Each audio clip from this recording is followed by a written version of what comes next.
Alright, David Howell, what's happening, brother? This is to show you what I did with the pipe. Here it is, up close, in detail. You can see kind of where I messed up. There's a little bit of a gap right here. But how you do this is actually really simple. You see someone had laid it down, or the previous owner before me had scratched up. There were some big scratches here. I took a buffering wheel, but I didn't want to go down too far. I thought about doing, because I'm going to polish this out, and you can see there's some more over here. I thought about doing the whole thing and then just polishing it, put some chrome polish on there, just to get rid of these gnarly scratches. They're not that deep.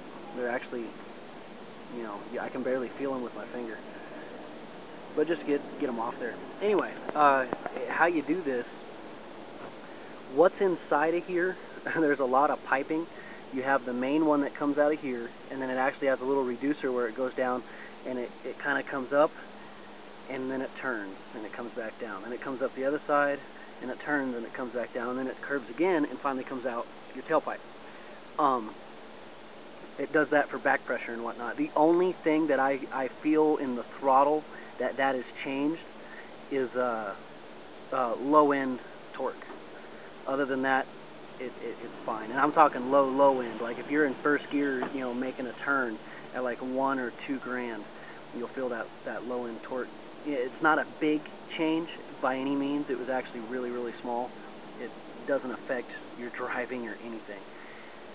Anyway, since you have all that piping inside of here, what you're going to do is, what I did is I took a cutting wheel and like an air-powered cutting wheel, and I cut the can itself. I didn't go too deep, and I just cut along here, and I cut a perfect circle. I took a huge hose clamp, and I put it around the whole pipe so it would give me a perfect circle. And then with some chalk, I just drew a line, and it gave me my perfect circle. Took the hose clamp off, and it showed me where I needed to cut. The cutting wheel, a Dremel tool with the little cutting wheel on it would work fine. You just cut this, follow that line in a perfect circle, going all the way around, and then it won't pop off yet. Once you get that done, you have to take, what I did was just took a Sawzall and went straight down. Make sure you don't cut into the outer casing here that you already cut with the grinding wheel. You take that Sawzall and you just cut all the way down,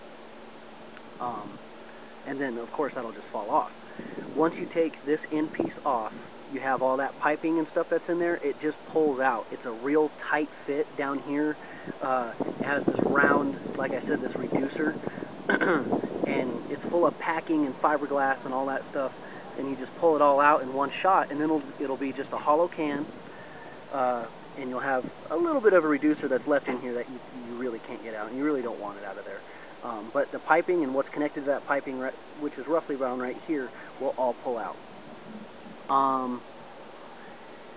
This part here was kind of tricky because, as you can see, it is a flush mount weld, and I'm pretty sure yours is the same thing. What I did to kind of do this was I took a little strip off of this piece. Remember, it comes out to like here. I took a little strip off of this piece that I cut off, a piece of the can, put it on the inside of this. There's like a little lip on the inside. Sorry, my camera was off. A little lip that's on the inside down in here that I made kind of, fit in there. I've made this piece fit inside of the can. So as I'm saying, I took a little strip of the can that I cut off. You can kind of see it right there where my fingernail's at. See if we can get in there. You can kind of see that little strip. I didn't make it very, very even in there. Once I got that in, I put it on. I drilled little holes. These are massive rivets. These you don't need to go rivets this big. I wouldn't go very much smaller, but these things were a pain in the butt to put in. I've never had a rivet that strong, but I drilled little holes. It's actually 8 of these rivets. 2 inches, exactly 2 inches apart, makes it 8, and that's a perfect circle. Air leakage, I really don't have much. If it's running and you rev it, you feel a little bit coming out of here, but to be honest with you, it's not that much at all.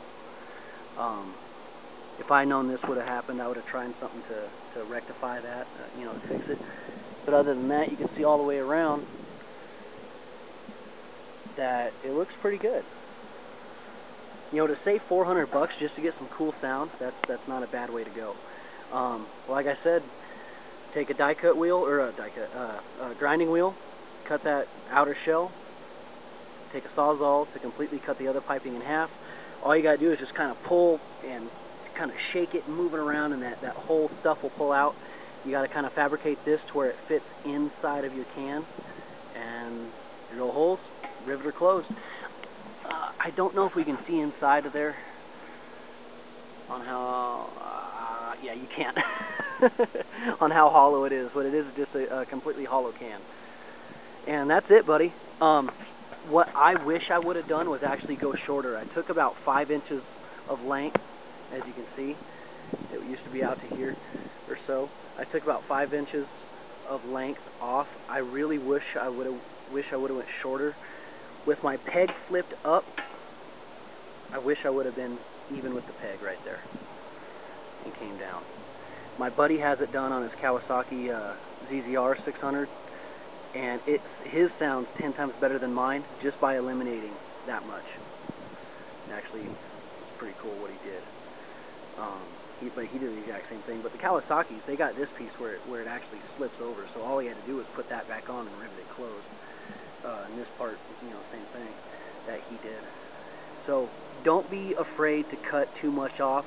You'll have a shorter pipe, kind of like the 250s do, but it sounds freaking badass, man. It does sound really good. I wish I would have done the same thing, and I probably will later. It honestly doesn't take that much time. The only money you're spending into this is rivets and a rivet gun if you don't have it. Or if you don't have a Dremel tool or a Sawzall, you might have to buy those. That's it, man. I hope I helped. My battery's going dead on this thing, so hope that worked out for you, buddy. Let me know. Later.